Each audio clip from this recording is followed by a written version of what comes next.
Toby and Henrietta were enjoying their new job on the island of Sodor, but they do look old-fashioned and did need new paint. James was very rude whenever he saw them. "Yuck! What dirty objects," he would say. At last, Toby lost patience. "James," he asked, "why are you red?" "I am a splendid engine," answered James, "ready for anything. You never see my paint dirty." "Oh," said Toby innocently, "that's why you once needed bootlaces, to be ready, I suppose." James went redder than ever and snorted off. It was such an insult to be reminded of the time a bootlace had been used to mend a hole in his coaches.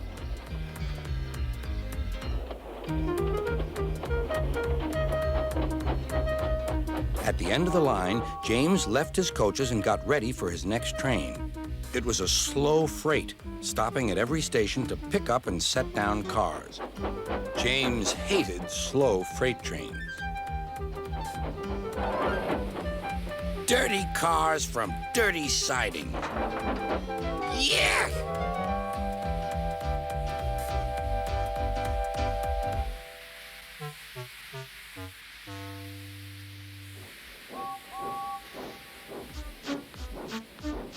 Starting with only a few, he picked up more and more cars at each station till he had a long train.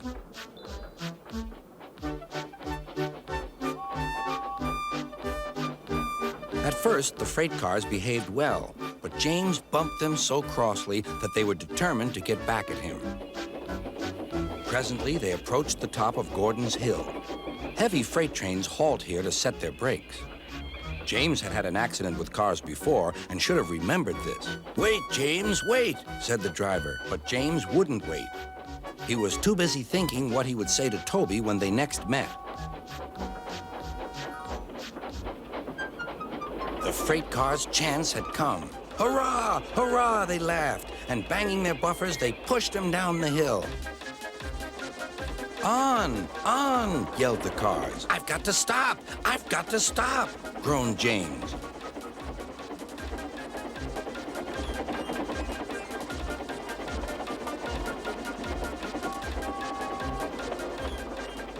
Disaster lay ahead.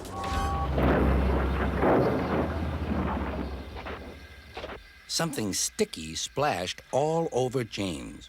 He had run into 2 tar wagons and was black from smokebox to cab. He was more dirty than hurt. But the tar wagons and some cars were all to pieces.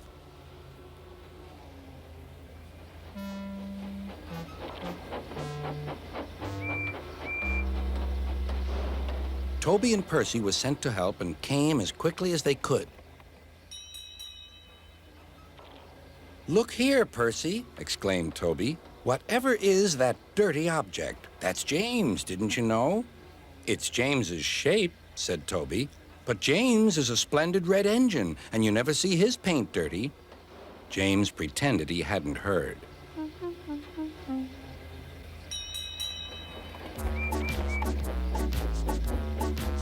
Toby and Percy cleared away the unhurt cars and helped James home.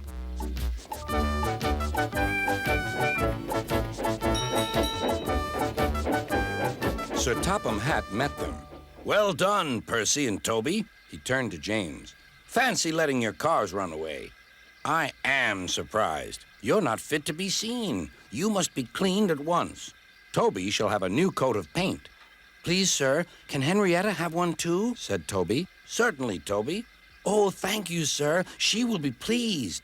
All James could do was watch Toby as he ran off happily with the news.